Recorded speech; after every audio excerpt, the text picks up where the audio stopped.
Après avoir vu ensemble la structure des acides aminés, nous allons maintenant aborder ensemble la partie exercice et répondre au TD numéro 7, exercice numéro 1.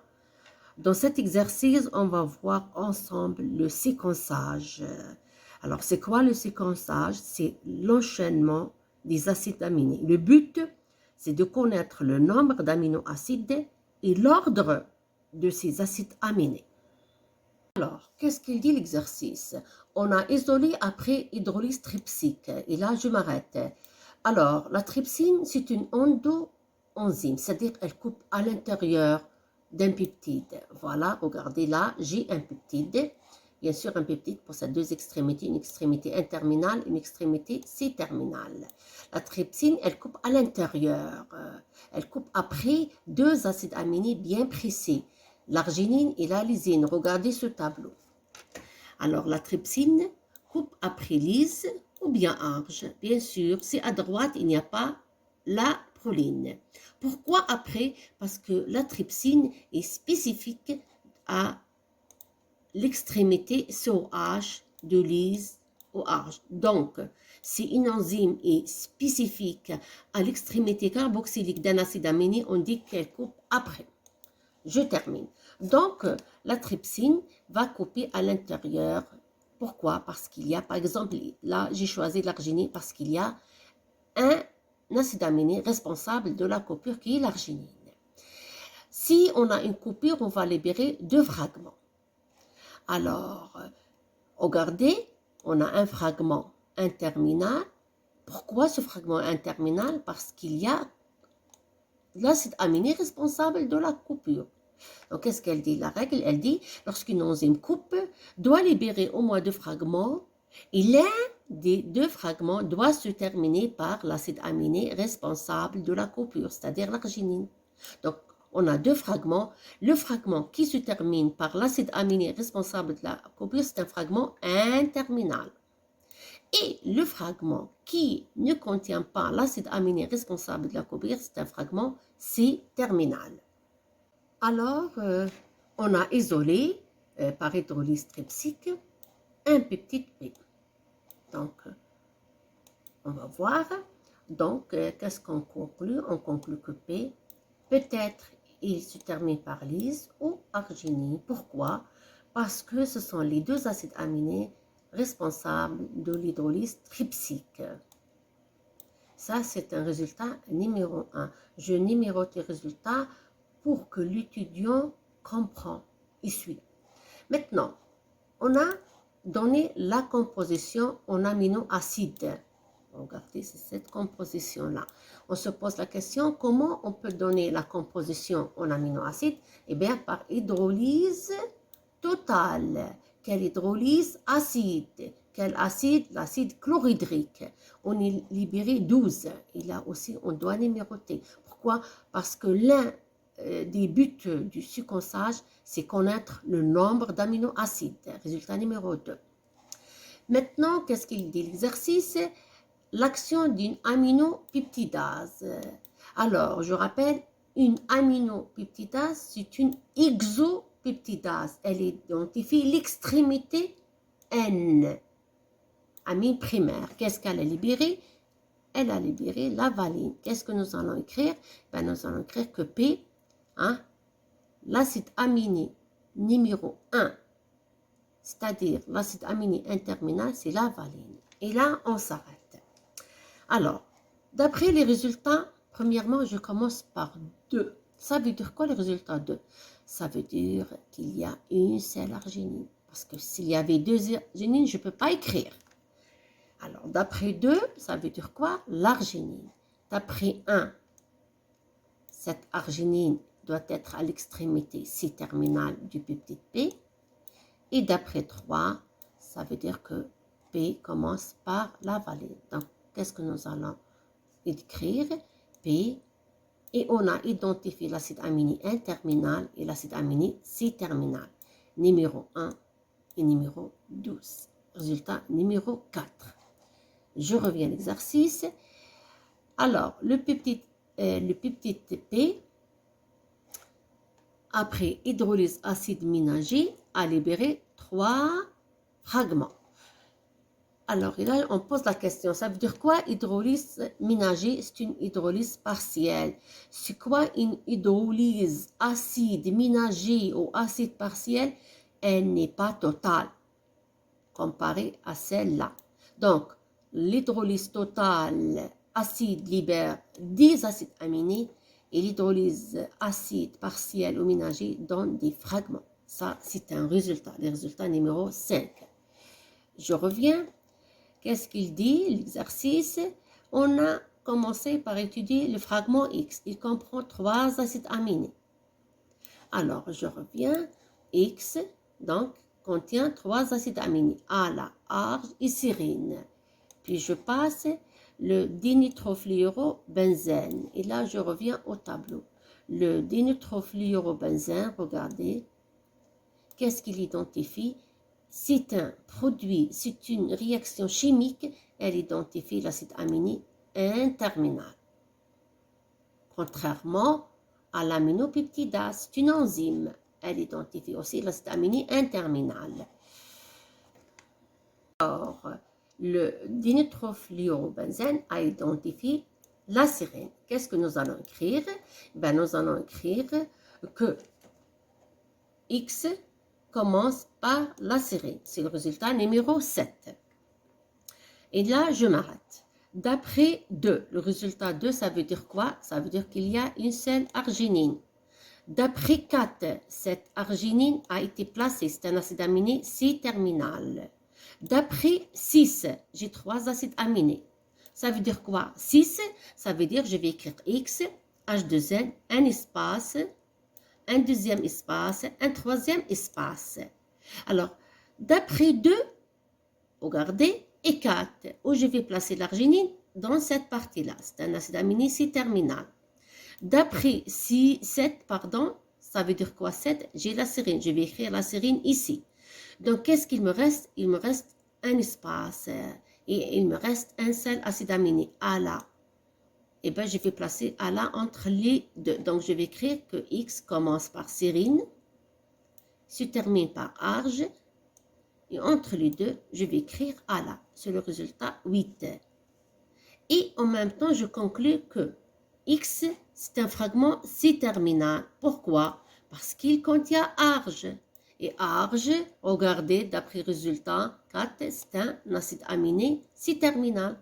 Donc, X, c'est un fragment C-terminal. Donc, je m'arrête là. Le séquençage, c'est pas seulement connaître l'ordre des acides aminés, mais aussi connaître l'ordre des fragments. Donc, X, c'est un fragment C-terminal. Pourquoi? Parce qu'il contient l'arginine. Le fragment Y aussi comprend 3 acides aminés. La carboxypeptidase a identifié la glycine. Donc, qu'est-ce que nous allons écrire? Regardez, Y contient 3 acides aminés. Toujours, je répète, le nombre d'aminoacides, il faut l'identifier. C'est le résultat numéro 9. La carboxypeptidase, je répète que c'est une exopeptidase. Elle identifie l'extrémité acide carboxylique. Qu'est-ce qu'elle identifie? Gly. Où est-ce que je vais écrire gly? À l'extrémité COH. C'est le résultat numéro 10. Et là aussi, je m'arrête. Regardez. D'après 3. D'après 3, ça veut dire quoi 3? Ça veut dire qu'on a valine et valine a été identifié comme acide aminé interminal. D'après 2, ça veut dire quoi? D'après 2, ça veut dire que j'ai une seule valine. C'est très important. Alors, d'après 9, ça veut dire que j'ai 3 acides aminés. Je vais écrire comme X. Je vais écrire Y et 3 espaces. D'après 10, regardez 10, Gly a été identifié comme acide aminé C-terminal. Donc, je vais écrire que Y commence par la valine, se termine par Gly, et entre les deux, je vais placer les oleucines.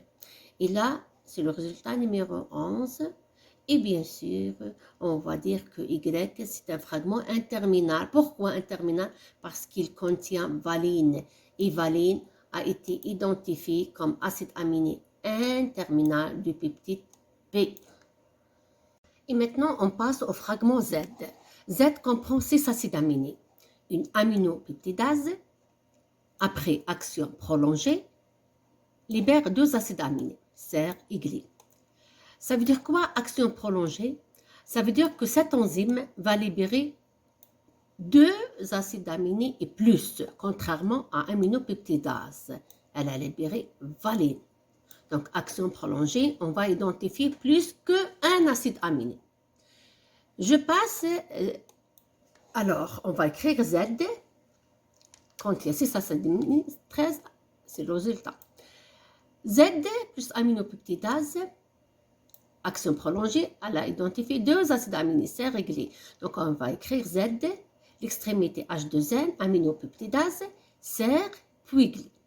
La carboxypeptidase, c'est une exoenzyme. Elle identifie l'extrémité acide carboxylique. Action prolongée, elle a identifié plus que 1. Elle a identifié asp, leucine et asparagine. Alors, faites attention.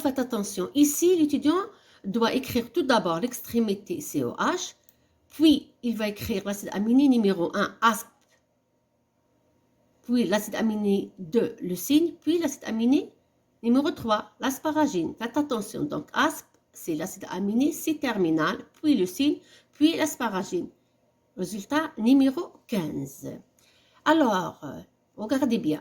D'après 13, on a 6 acides, mais d'après 14 et 15, on a seulement 5. 1, 2, 3, 4, 5. Donc, d'après la composition, il nous reste cystéine qui n'a pas été identifiée. Donc, qu'est-ce que je vais écrire?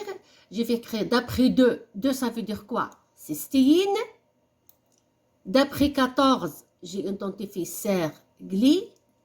Et d'après 15, j'ai identifié l'asparagine, la leucine et l'acide aspartique, acide aminé C-terminal. Entre ces 2 fragments, le fragment N-terminal et le fragment C-terminal, je vais écrire la cystéine. C'est le résultat numéro 16. Alors, d'après 12, on a dit, donc, on a trouvé aussi la séquence des fragments. Et non seulement des acides aminés, mais aussi des fragments. Donc, P commence par le fragment Y, se termine par le fragment X, et entre les deux, on a Z. Donc, Z, c'est un fragment central. Alors, qu'est-ce que nous allons écrire maintenant? Eh bien, nous allons écrire le résultat final, H2N, le fragment Y, le fragment Z et le fragment X. Puis, on demande la structure de X. Regardez X. X, c'est ser à la H. Donc, je vais écrire H2N. Là, j'ai écrit X sous forme ionisée à pH égale à -1. Donc, à pH égale à -1, je rappelle que c'est un pH très acide, donc très riche en protons. Donc, la fonction amine, H2N primaire, va capter des protons, elle devient un H3+. Alors, la liaison peptidique, c'est C-alpha-CO, NH. C-alpha-CO, NH. C-alpha-CO, COH. Donc, ça, c'est un peptide X, c'est un fragment qu'on appelle peptide. Pourquoi on appelle peptide? Parce qu'on ne voit que la liaison peptidique qui se répète. La liaison peptidique, je rappelle, elle est définie par 6 atomes. C-alpha, CO, NH, C-alpha. Donc, ici, la sérine, l'alanine et l'arginine. Alors, à pH égal à 1, très acide, on a dit que c'est un pH très riche en protons. C'est la fonction amine qui capte, elle devient un H3+. Le problème pour cette extrémité H2N est réglé. Alors, la liaison peptidique, elle est stable, elle ne perd rien, elle ne capte rien. Je reviens à l'arginine. L'arginine, elle possède 3 fonctions amines. C'est le groupement guanidique. Alors, pourquoi j'ai placé le plus ici? Pour vous dire, et je pose la question, est-ce que les 3 fonctions amines captent? Bien sûr que oui, mais elles ne captent pas en même temps. Donc, je pose aussi la question, quelle est parmi les 3 la fonction qui capte prioritaire? Et je termine et je repose la question, quelle est parmi les 3 fonctions amines qui captent la première? Normalement, tout le monde va dire la double liaison. Pourquoi? C'est l'insaturée. Elle est insaturée. Alors, donc, c'est celle-là qui va capter la première, et puis celle-là, et puis celle-là. Pour faire passer le plus de la première à la deuxième, troisième, on fait le plus, et c'est ça le groupement guanidique. Donc, la charge de X à pH égale à moins 1 est plus 2. Maintenant, j'ai ajouté une question, quel est le nom de X? Alors, on va, puisque ça, c'est sa sérine, on va dire Cyril, alaline, arginine.